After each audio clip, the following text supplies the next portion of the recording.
The Galactic Council had ruled the stars for longer than any single species could remember. It was a vast assembly of over 200 civilizations, each with their own languages, customs, and technologies, but all bound by one unspoken rule: the strong decide, and the weak obey. Earth had never been part of that equation. To the Council, humanity was just another pre-warp world, curious, noisy, and harmless. They watched Earth from a distance, like scientists observing ants in a glass case, noting how humans fought among themselves, built fragile cities, and launched clumsy rockets into the sky. They never expected those ants to look up, stand tall, and say no. On the planet Xylos Prime, deep in the heart of the Andromeda Arm, the Council gathered in its grand chamber, a dome made of living crystal that shimmered with soft blue light. The air hummed with translated whispers as delegates from dozens of species floated, stood, or hovered in their assigned places. At the center of it all stood Kyle Vor, a tall, silver-scaled emissary from the Virelian hegemony, one of the Council's most powerful factions. His voice, smooth and cold, echoed through the chamber as he addressed the assembly. "Earth has crossed a line," he said. "Their recent advancements in quantum drive theory and autonomous defense networks violate the stability accords. They are no longer passive. They are becoming unpredictable." A murmur rippled through the chamber. Most species had barely registered Earth's name until now. But Kale's words carried weight. Over the past 5 years, human satellites had grown smarter, their signals harder to intercept, and their orbital platforms, once thought to be simple communication relays, now showed signs of military-grade shielding. Worse, Earth had stopped broadcasting all open-source scientific data. To the Council, silence was a threat. After hours of debate, the Council reached a decision. Earth would be given one chance to comply. They would surrender control of all space-based assets, allow Council inspectors to monitor their planet, and cease all advanced weapons research. If they refused, they would be neutralized, not destroyed but pacified. Their technology would be stripped, their governments dissolved, and their species placed under long-term stewardship. It was not cruelty, the Council told itself. It was order. The message was sent via a quantum burst transmission, arriving on Earth in less than a second. It appeared on every secure government channel, every military command terminal, and even the private tablet of President Daniel Hayes as he sat alone in the White House Situation Room late that night. The room was dim, lit only by the glow of screens showing global defense grids. Daniel, a man in his late 50s with tired eyes and a quiet voice, read the message twice before speaking. "Lisa," he said, turning to Defense Chief Lisa Morgan, who stood by the main console with her arms crossed. "What do they mean by neutralized?" Lisa didn't flinch. She'd spent 30 years in uniform, rising through the ranks not by shouting orders but by thinking 3 steps ahead. "It means they'll shut us down," she said. "Not with bombs, with silence. They'll cut our power grids, disable our satellites, and land peacekeepers who'll tell us how to live. And if we resist, they'll make us forget how to resist." Daniel leaned back in his chair. Outside, Washington slept under a blanket of stars, stars that now felt like eyes watching them. "Do we have a choice?" "We always have a choice," Lisa replied. "But if we say no, there's no going back." She walked to a secure terminal and typed a code. A new screen lit up, showing a project name that hadn't been used in public.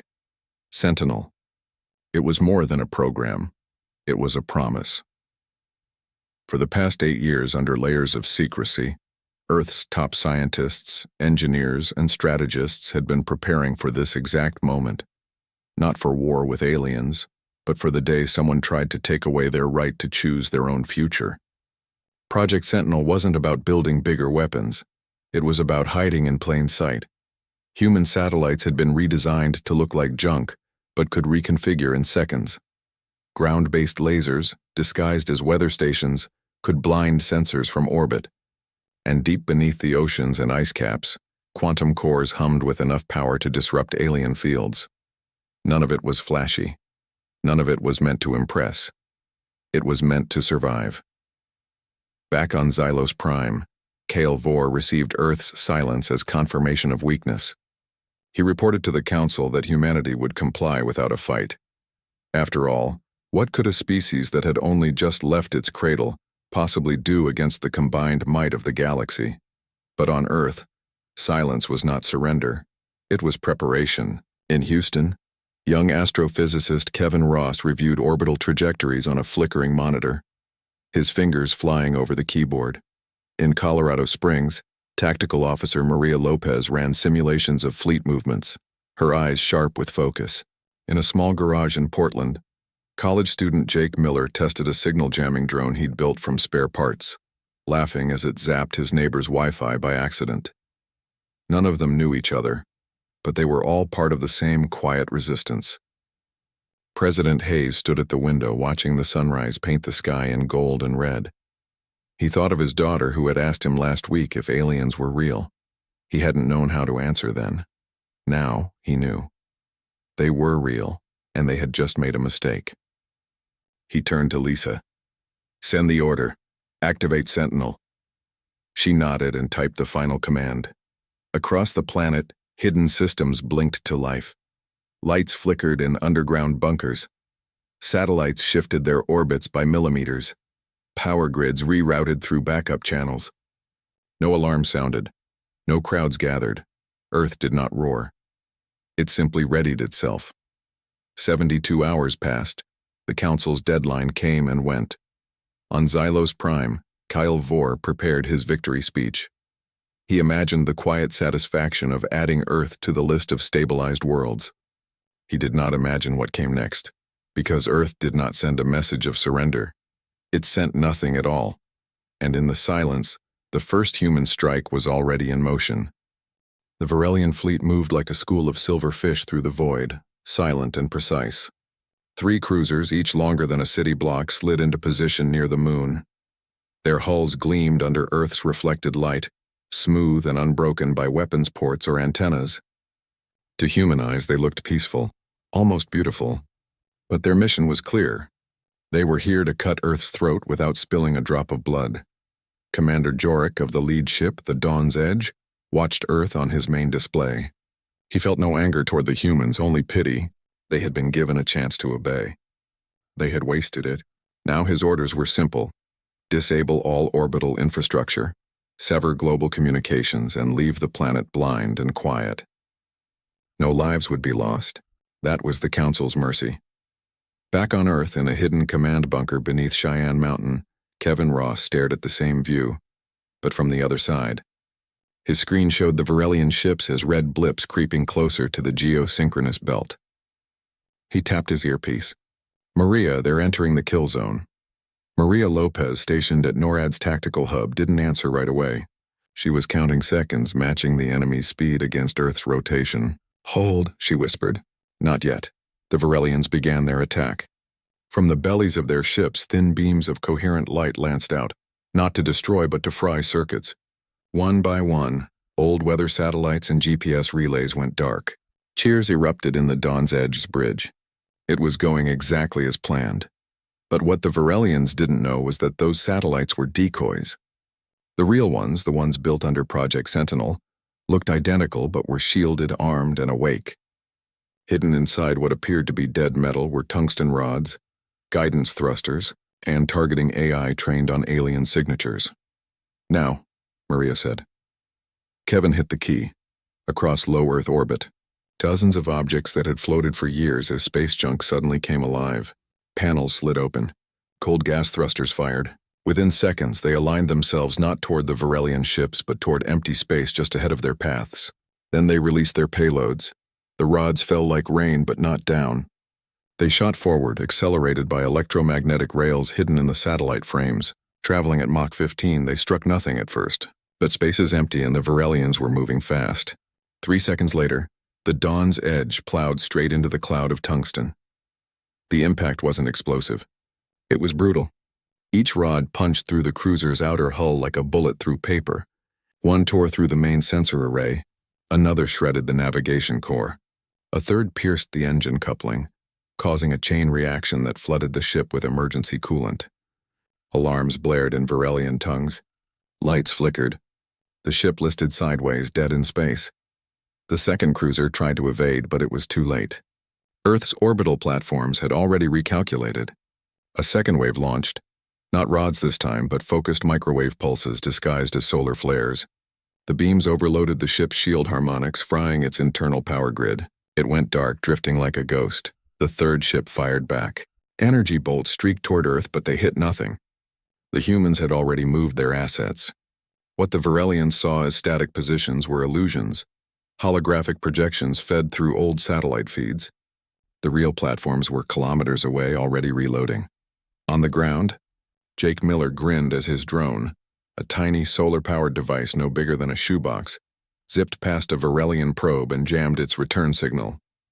"Gotcha," he muttered, watching the alien sensor spin in confusion on his laptop screen. In the command bunker, Lisa Morgan watched the battle unfold in real time. Her hands were steady, but her heart pounded. This was it. The first real test, and Earth was winning. On Xylos Prime, the council chamber fell silent. Delegates stared at the live feed from the Varelian fleet. 2 ships disabled, 1 crippled, all in under 90 seconds. No warning, no declaration. Just precision. Kale Vor stood frozen. His scales paled. "This is impossible," he whispered. "They don't have this technology, but they did. And they had used it not to kill, but to stop. Not one Varelian life had been taken. Earth had struck with surgical care, proving they understood war better than the Council ever assumed." Back in orbit, the Dawn's Edge sent a distress call. Its systems were failing. Oxygen recyclers offline. Gravity plating unstable.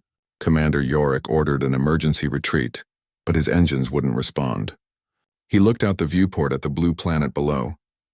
It looked so small, so fragile, yet it had just humbled his fleet with junk and cleverness. On Earth, people didn't know what was happening. There were no explosions in the sky, no sirens, but in secure rooms and hidden labs, a quiet pride spread.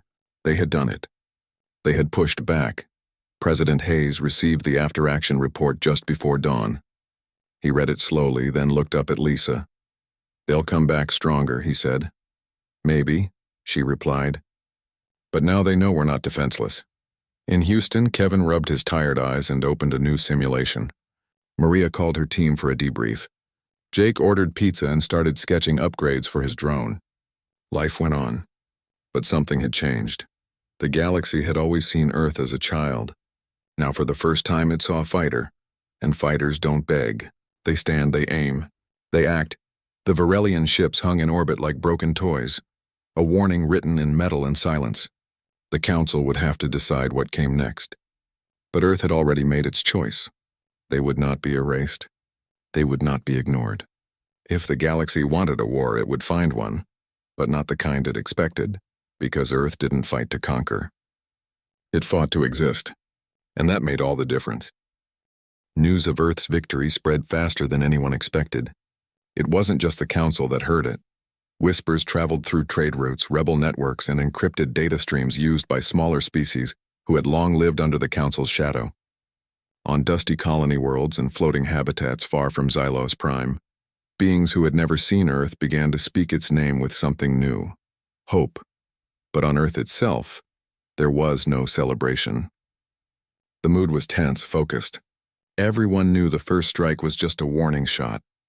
The real storm was coming. President Daniel Hayes stood before a war council in the underground bunker, his voice low but firm. "We bought time," he said. "Now we have to use it." General Paul Carter, a broad-shouldered man with a calm voice and a mind for logistics, took charge of the next phase. He didn't believe in miracles. He believed in wrenches, welders, and people who showed up on time. His first order was simple: turn everything into a weapon or a shield or both. Factories that once built cars now assembled drone frames. Universities opened their labs to defense engineers. Even farmers in Iowa offered their barns as storage for spare parts. In a garage in Austin, college student Jake Miller worked late into the night, soldering circuits onto a new batch of signal jammers. His roommate slept on the couch, snoring softly, while Jake tested a prototype that could mimic alien comms. "If they think we're one of their own ships," he muttered, "they might hesitate." It wasn't much. But hesitation was all Earth needed. Meanwhile, in a secure lab beneath Denver, aerospace designer Nina Brooks stared at a hologram of a retired space shuttle. It had been mothballed for 20 years, deemed obsolete. But Nina saw potential. With new thrusters, reinforced hull plating, and AI-guided evasion software, it could become a fast interceptor, small, cheap, and deadly in swarms. She called her team.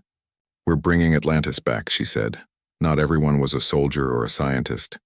In Chicago, high school teacher Carla Simmons organized neighborhood watch groups, not for crime, but for information. If strange lights appeared in the sky, if power grids flickered oddly, people knew to report it through a special app. Carla believed that eyes on the ground were just as important as eyes in orbit, but the real breakthrough came from an unexpected place. Dr. Helen Grant, a quiet linguist who had spent her career studying Dead Earth languages, now worked on alien code. She had been assigned to analyze the Varelian distress signals captured during the battle. At first, it seemed like noise. But Helen noticed patterns, repeating phrases, emotional inflections, even signs of disagreement between ship commanders and their superiors. One night, hunched over her terminal with coffee gone cold, she cracked part of the encryption. Buried in the data was a message not meant for Earth. It was a private transmission from a Varelian officer to his family, complaining about the Council's arrogance. "They treat us like tools," he wrote, "and now they send us to fight a world that fights back with honor." Helen's hands shook as she showed the translation to Lisa Morgan. "This changes everything," Lisa said. "The Council isn't united. Some of their own people doubt them." That knowledge became Earth's secret weapon. They weren't just fighting a fleet, they were fighting a system. And systems can crack from the inside. Kevin Ross and Maria Lopez used Helen's findings to refine their tactics. Instead of targeting all ships equally, they started identifying which ones belonged to reluctant factions. During simulations, they practiced disabling only the aggressive vessels while leaving others untouched. A message, not a massacre. In California, Ray Owens, a technician who had once repaired microwave ovens for a living, now worked on Project Dawnbreaker. Hidden under the Antarctic ice, the device was Earth's last resort. It didn't fire missiles or lasers. It sent out a low-frequency pulse that disrupted the neural harmonics used by Council ships to power their engines and shields. Ray didn't fully understand the science, but he knew how to keep the core stable. "It's like tuning a guitar," he told his team. "One wrong note and the whole thing screams." Back in Washington, President Hayes met with foreign leaders via secure video link. For the first time in decades, Earth's nations spoke with one voice. Russia sent engineers. Brazil shared rare minerals. India opened its satellite network. Even old rivals agreed. If Earth fell, no one would be safe from the Council's rule. Paul Carter coordinated it all. He didn't care about rank or nationality. If you could weld metal, code software, or grow food, you had a role. He walked the factory floors, shook hands with volunteers, and listened to ideas from kids half his age. "We're not just defending a planet," he told a group of teenagers assembling drone wings. "We're defending the right to choose our own future." And that future was being built one bolt, one line of code, one quiet act of courage at a time. In orbit, the disabled Varelian ships remained as silent monuments. The Council had not sent rescue crews. They were embarrassed. To retrieve them would be to admit weakness. So they left their own people stranded, a decision that did not go unnoticed by other species. On a mining moon near the Orion Spur, a Qatari worker watched the news feed with wide eyes. His people had been forced to mine ore for the Council for generations. Now, he whispered to his friend, "If humans can say no, maybe we can too." That whisper would grow. On Earth, the sun rose again. Kids went to school. Trains ran on time, but beneath the surface, a new kind of unity hummed, not born of fear, but of purpose.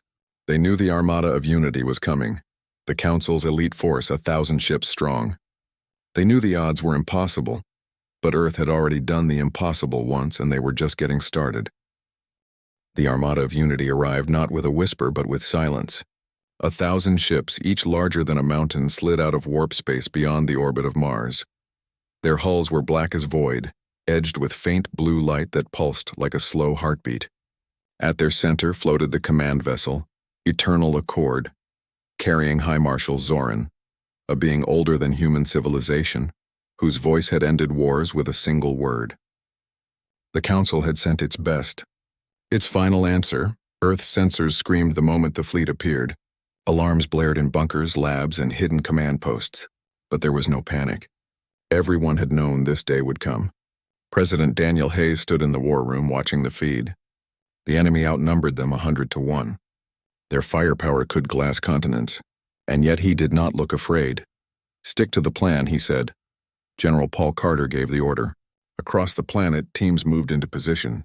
In Houston, Kevin Ross and Maria Lopez ran final checks on their orbital grid. In Antarctica, Ray Owens stood before the humming core of Project Dawnbreaker, his hand resting on the activation panel. In orbit, a dozen retrofitted shuttles, led by Nina Brooks in the cockpit of the old Atlantis, powered up their engines. They looked like toys next to the Armada. But toys can be clever. The Council expected Earth to hide, to beg, to scatter its forces in fear. Instead, Earth did something strange.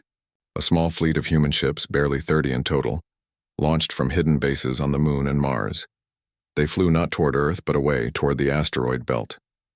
Their signals blared openly, broadcasting false data about weapon yields and troop numbers. It was a feint, loud and obvious. High Marshal Zoran watched from his command throne. His eyes narrowed. "They are trying to draw us away," he said to his second. "A desperate trick, but desperation makes even the wise careless." Zoran ordered 3/4 of his fleet to pursue the decoy. If humans wanted to play games, he would crush them in the void where no one would see. The remaining ships, still over 200, turned toward Earth, ready to deliver the final blow. What Zoran didn't know was that the decoy wasn't just a distraction. It was bait. Hidden among the human shuttles were Jake Miller's jammers, now upgraded to mimic the energy signature of a full-scale quantum cannon. To the Armada's sensors, it looked like Earth had hidden its main weapon in deep space. They took the bait completely. As the bulk of the fleet chased shadows past Jupiter, the real battle began. Earth's orbital platforms activated.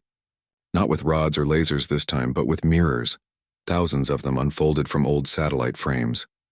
They caught sunlight and focused it into searing beams that didn't burn but blinded. Sensors overloaded. Navigation arrays flickered. The Armada slowed, confused. Then came the drones. Hundreds of them, no bigger than suitcases, launched from the Pacific Ocean, the Sahara, and the Himalayas. They swarmed the enemy ships like angry bees, latching onto hulls and emitting pulses that scrambled communication relays. Some drones carried tiny charges that didn't explode. They just melted antenna joints. Others played recorded Varelian distress calls, sowing doubt among the crews. On the bridge of the Eternal Accord, Zoran roared in fury. "Silence those pests." But the real threat was already in place. Deep beneath the Antarctic ice, Ray Owens took a breath. Lisa Morgan stood beside him, her face calm. "Ready?" she asked. Ray nodded. He pressed the button. Project Dawnbreaker hummed to full power. The ice above it cracked in a perfect circle, but no light escaped. Instead, an invisible wave pulsed outward, not through air, but through space itself. It traveled faster than light, riding on quantum threads woven into the fabric of reality. It didn't carry heat or force. It carried dissonance. The effect was instant. Every Council ship within 2 million kilometers shuddered. Their engines sputtered. Shields flickered and died. Internal lights went dark. The neural harmonics that powered their technology, the same energy that linked pilot to ship, weapon to target, collapsed into chaos. It was like cutting the strings of a puppet. The Armada didn't explode. It simply stopped. On the Eternal Accord, Zoran grabbed his console as gravity failed. Around him, his crew floated, disoriented. Systems were dead. Comms were silent. For the first time in his long life, he felt helpless. On Earth, people watched the sky. They saw nothing, no fire, no falling ships. Just quiet. Then slowly, the enemy fleet began to drift, aimless, powerless, like leaves on a still pond. In the war room, Hayes let out a breath he didn't know he was holding. Did it work? Lisa checked the feed. Every ship in range is dark. No weapons. No movement. They're stranded. Kevin and Maria cheered softly, then got back to work, rerouting power to maintain the Dawnbreaker field. Nina Brooks guided her shuttle back to lunar orbit, her hand steady despite the adrenaline. Jake laughed out loud, then called his mom to tell her he was okay. But Earth didn't celebrate. Not yet. President Hayes walked to the communications console. He looked at the image of the drifting armada, then at the faces of his team. "Send the message," he said. Lisa typed the words they had agreed on days ago. Simple, clear, no threats. No pride, just truth. We defend. We do not conquer. The message was broadcast on every frequency the Council used. It repeated every 10 seconds in every major alien language Helen Grant had translated. It wasn't a boast. It was a boundary. On the eternal accord, Zoran heard the words. He understood them, and for the first time he wondered if the Council had been wrong. Not just about Earth's strength, but about its heart. Back on Xylos Prime, the Council chamber erupted. Some demanded immediate retaliation. Others fell silent, watching the live feed of their greatest fleet floating like broken toys around a blue-green world that refused to kneel. The galaxy held its breath. Earth had not won a war, but it had changed the rules. And in the cold silence of space drifting among the stars, the Armada of Unity learned what it meant to face a species that fought not for power, but for the right to exist on its own terms. The message kept playing. We defend. We do not conquer. And for the first time, the galaxy listened. The silence after the battle lasted 3 days. No ships moved. No messages flew. The Armada of Unity drifted in Earth's orbit like a forest of dead trees, powerless and still. On the ground, people went about their lives, buying groceries, walking dogs, sending kids to school, but everyone felt it. The world had changed. They had stood against the galaxy and not fallen. Then the first signal came, not from the Council, but from the Qatari, a small insect-like species known for mining asteroids and staying out of politics. Their message was short and sent on an open channel. We see you. Earth, we stand with you. It was followed by another, from the Morellians, gentle ocean dwellers who had long been taxed into poverty by the Council. Your courage gives us hope, they said. One by one, voices rose from the edges of the galaxy. Species that had never spoken up before now questioned the Council's right to rule. Protests broke out on trade hubs. Ships refused orders. The unity the Council had built over centuries began to crack, not from war but from an idea that even the smallest world deserved respect. On Xylos Prime, panic spread through the crystal halls. Kael'vor argued for total war, but his voice was drowned out. High Marshal Zoran, still stranded near Earth, sent a private report that shocked the Assembly. They did not seek to destroy us, he wrote. They only wish to be left alone, and they proved they can enforce that wish. Faced with rebellion at home and a silent, unbroken Earth, the Council made a choice no one expected. They invited Earth to send representatives to Xylos Prime, not as prisoners, not as subjects, but as equals. President Daniel Hayes chose his team carefully. He picked Carla Simmons, the teacher who had organized neighborhood watches, for her calm wisdom. He chose Kevin Ross not just for his mind, but because he represented the new generation, and he asked Lisa Morgan to lead them, for her steady hand and unshakable nerve. They traveled on a human-built ship, the Horizon, retrofitted from an old cargo hauler. It had no weapons, only a strong hull and a clear signal. As they approached Xylos Prime, they saw the Council fleet waiting, not to attack, but to escort them. It was a gesture of peace, awkward but real. Inside the Great Dome, the air was thick with tension. Delegates from 200 species watched as the humans walked in. Carla wore a simple blue suit. Kevin kept his hands in his pockets, trying not to stare. Lisa walked tall, her eyes meeting every gaze without flinching. The Council speaker, an ancient being with skin like bark, rose to greet them. You have come far, he said. And you have learned much, Lisa replied. There were no grand speeches, no demands for revenge. Instead, Earth offered something unexpected, a new way forward. Carla read from a small tablet, her voice clear and calm. We do not ask for power. We ask for fairness. No world should be forced to surrender its future because it is small or young. Knowledge should be shared, not hoarded, and no one should decide another's fate without their voice at the table. She laid out a simple charter: mutual respect, open dialogue, shared science, no unilateral enforcement. It was not a treaty of war, but a promise of partnership. Some delegates scoffed. Others leaned forward, eyes bright. The Qatari ambassador stood and clapped, first one, then dozens, then the whole chamber. Even Kael'vor stayed silent, watching the humans with new eyes. When it was over, Earth was not just accepted. It was welcomed. Not as a threat, but as a reminder of what courage looks like when it wears no armor, and what strength sounds like when it speaks softly. Back on Earth, people gathered in parks and plazas, not to cheer but to reflect. They had not wanted war. They had only wanted to be seen, and now they were. In Houston, Kevin called his parents and told them he was coming home soon. In Austin, Jake Miller started designing a new drone, not for jamming but for deep space communication. In Antarctica, Ray Owens shut down Project Dawnbreaker for the last time, sealing it under ice once more. It would stay hidden, not as a weapon, but as a promise. Earth would never be helpless again. President Hayes stood on the White House lawn, looking up at the stars. They no longer felt like eyes watching to judge. They felt like neighbors waiting to talk. The galaxy had learned something that day. Humanity was not loud because it was angry. It was quiet because it was sure of its right to exist, sure of its duty to protect its home, and sure that even the smallest voice matters if it speaks the truth. And so Earth took its seat among the stars, not with a bang, but with a handshake. Not as conquerors, but as friends. The Council was still powerful, but it was no longer alone. And in that change, the whole galaxy found a new beginning. For the first time, the stars felt closer.